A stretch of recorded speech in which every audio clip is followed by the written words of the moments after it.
that they were not only woefully ignorant about how state administration worked, but also were not interested in learning of any kind. So the king announced a reward for anyone who could educate and prepare the princes for carrying out their duties in a short time. This is when Pandit Vishnu Sharma stepped forward and took on the challenge of teaching the princes everything they needed to know in 6 months. In order to spark the princes' interest, he used the medium of storytelling. He devised a collection of simple and short stories addressing 5 themes, hence the name Panchatantra under 5 headings. Mitra Bheda, The loss of friends, Mitra Samprapti, how to win friends, Kakolukiyam, of owls and crows, Dabda Pranasham, loss of gain, and Aparikshita Karaka. rash actions. Each story gave insight into politics and practical wisdom, as the essence and moral of the story was always similar to what a person would face in day-to-day life. This format was so completely resonated with the princes that they listened to each story with great interest and wonder. Within a very short time, 3 princes became highly knowledgeable in politics and became able administrators. A big round of applause to Pandit Vishnu Sharma for bringing us to the beauty of our tradition through storytelling.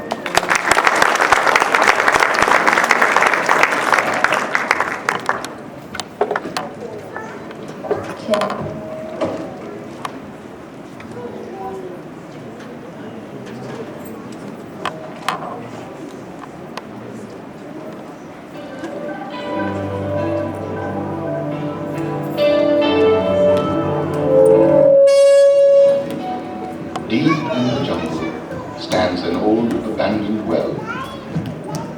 It contains no water. Weeds grow out of the walls. Sand and stones cover the bottom. No one ever visits the well these days. There have been rumors that in the still of night, from deep within, strange sounds are heard. Karadi is my name. I am a bear. I have lived in this jungle for many years. Today, when I peered into the abandoned well, I thought I saw a large bone lying among the stones. I think the bone belongs to Buddhuraj. What a foolish lion he was. Would you like to know how his bones got to the bottom of the well?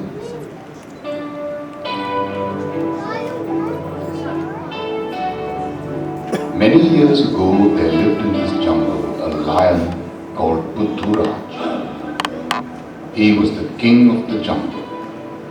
He had a fiery red mane and a deep, thunderous roar. Cruel and vicious, he did not care about any other animal in the jungle. Every day he hunted and killed them in large numbers.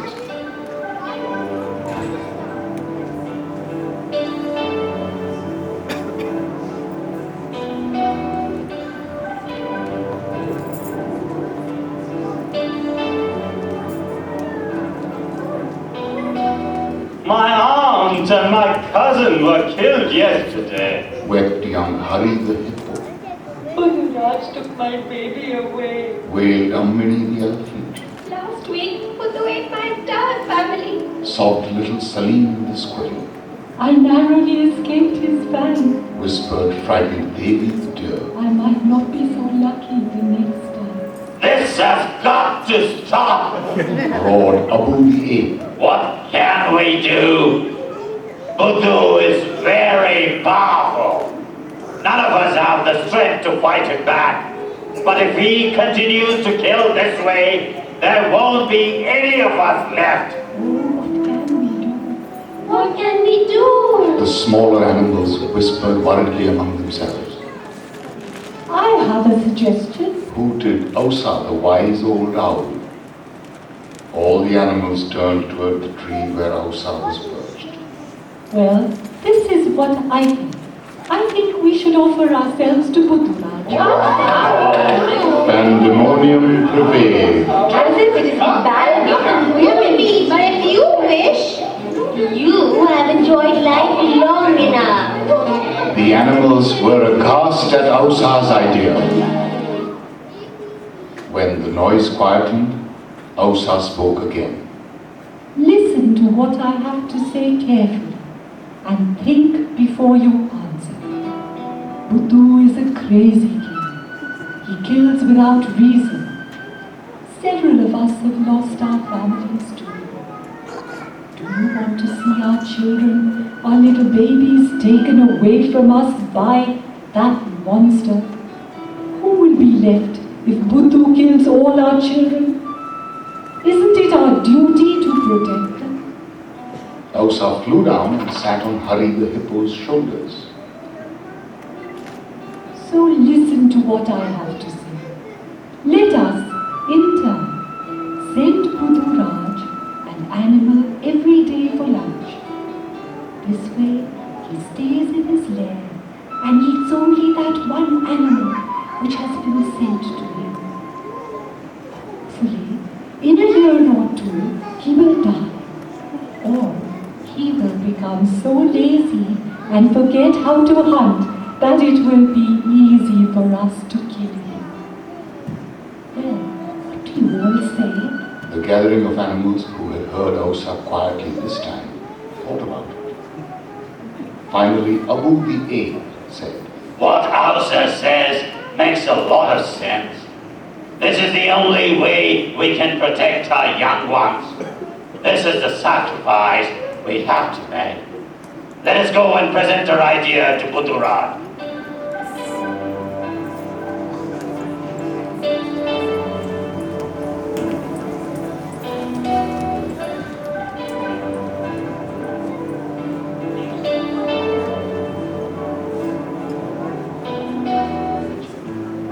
So all the animals of the jungle gathered together and went to Buddhu Raj.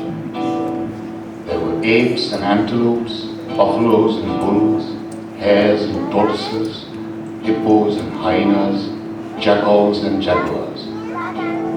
On seeing all the animals approach, Buddhu was delighted. Dinner at my doorstep. As he was wondering which animal he could start his meal with, the animals with sad faces and bent heads knelt to the ground. Abu took a few steps forward, knelt low and said, Oh, mighty king! Oh, great lord! Please listen to us before you pounce on us and make us your meal. You are our king, and we're all your faithful subjects. But your continuous killing of our families has made it unbearable for us to go on. If you continue to kill in this manner, there won't be any more of us left. What will you eat then? Who will you rule? With none of us left, you will also die. We want you to live long and be our king always. So, we have come up with an idea. We will send you one animal every day for food. Your Majesty need not hunt anymore. All you have to do is stay at home and wait for one of us. This way, we can all live in peace for a long time. Buddhu Raj listened to Abu with attention. He was thrilled. This was indeed dinner at his doorstep. He was of late becoming a little tired of going out to hunt for his food. Aloud, he said, Well, I am not very happy with the idea. But since I am your good king, I am willing to try it out. But let me make one thing very clear. The day you do not send me my food, I will kill all of you. Remember that well.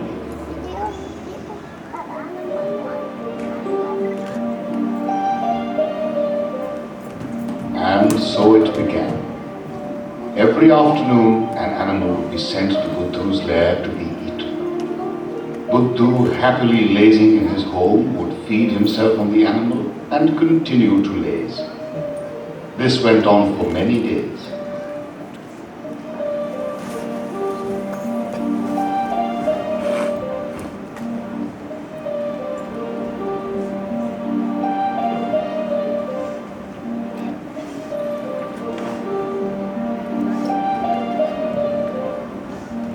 One day it was the turn of Chatura the hare.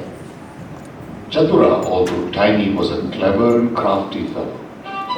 He lived with many other hare in a large burrow. Ever since the day of the meeting, when the animals had decided to present themselves as food to Buddhuraj, Chatura was unhappy. He had not liked the idea one bit.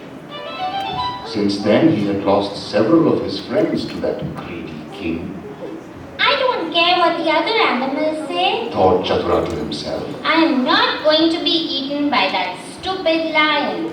I will think of something. Let me see.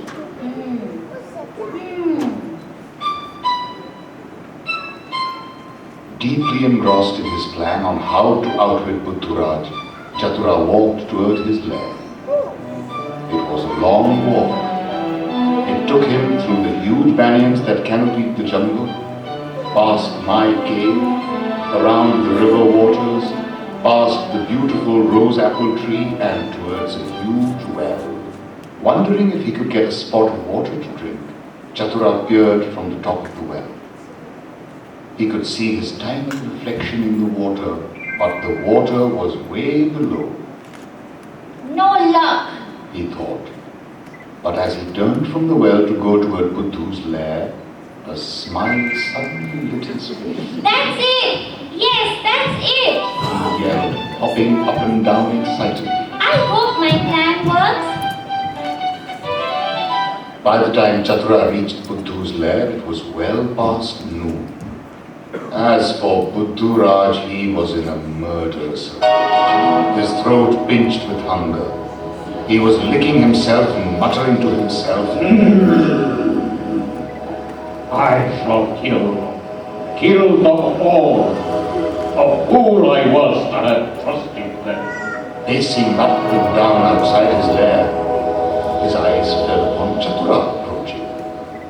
Chatura walked slowly toward Buddhu, bowed low and stood respectfully. Seeing that his food had taken so long to come and was so pitiably thin and was small as well, Buddhu, blazing with anger, burst out. You rascal! For one thing, you are a miserable mouthful. For another, it is long past my lunchtime. I will kill you and all the other animals as well. Saying this, Buddhu got ready to pounce on Chatura. Chatura took a few steps back in haste, bowed quickly, and in great humility said, Your Highness, please listen to me. It is not my fault that I am late, nor is it the fault of the other animals. If you will be patient with me, I can explain what happened. I wish to hear no excuses, roared Buddhu. It's not an excuse, my lord. The other lion. The other lion? Did I hear right? Another lion, did you say? Yes, that is what I'm trying to explain. Listen, please. We were 5 of us on our way here. Chatura explained. But on the way, out sprang a lion from a huge hollow in the ground. He stood in our way, wouldn't let us pass. Where do you think you are going? He roared at us. We were terrified. I told him that you were our king. We were on our way to provide you with food. Hearing this, the other lion roared at us and said, Who is this foolish animal that calls himself king? I am your king. I am the ruler of this jungle. And saying this, he ate my other 4 companions. Finished Chatura in a song. Hearing Chatura's words, Buddhuraj let out a huge roar. Birds flew out of their nests and small animals scampered to their homes. Show me where is impostery. He yelled to Chatura. Let us go at once. I shall kill him in a jiffy. It would be wise to think about it a little, my lord. replied Chatura. This fellow lives in a huge fortress under the ground. He appears very dangerous. Maybe you ought not to fight him. Buddhu, his pride bruised, yelled at Chatura. What do you know, you foolish hare? Have you killed anything larger than a mosquito before? Don't talk to me about bravery, you puny creature. Call him out. I will have a fight with him. Let there be a contest of strength between the two of us. Whoever wins shall be the king. Show me where he lives. As you wish, my lord. Replied Chatura demurely. Follow me. I shall lead you to his fortress. Chatura led Buddhu to the well which he had seen on his way to Buddhu's lair. That's where the evil fellow is, my lord. Chatura pointed. Buddhu approached the well. He peered inside. Deep down he saw his own reflection. Aha! There he is. The imposter. What an ugly-looking fellow. Buddhu let out a fierce roar. Deep within, his roar echoed back. Foolish that he was, Buddhuraj was convinced that there was another lion at the bottom of the well.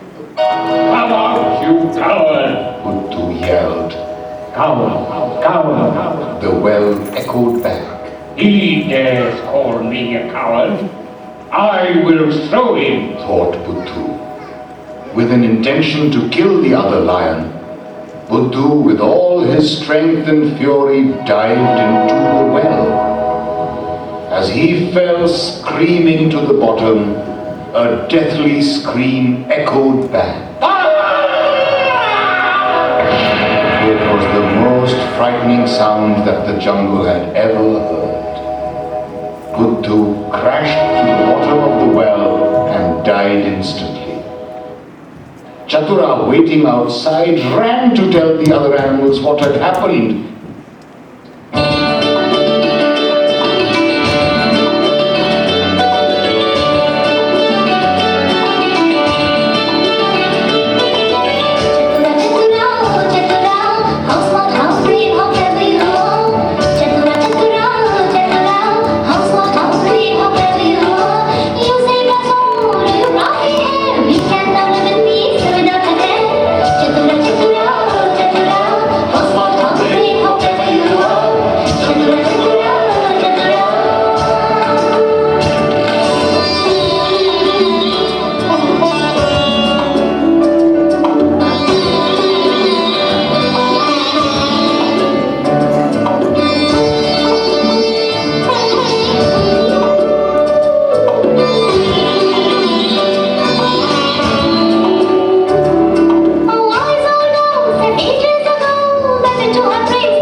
So that was how it all happened. Now the well lies abandoned. Not many come this way.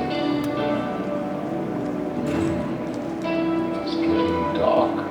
I have to return home. As I turn to leave, I hear a strange wail coming from the well. I start to run.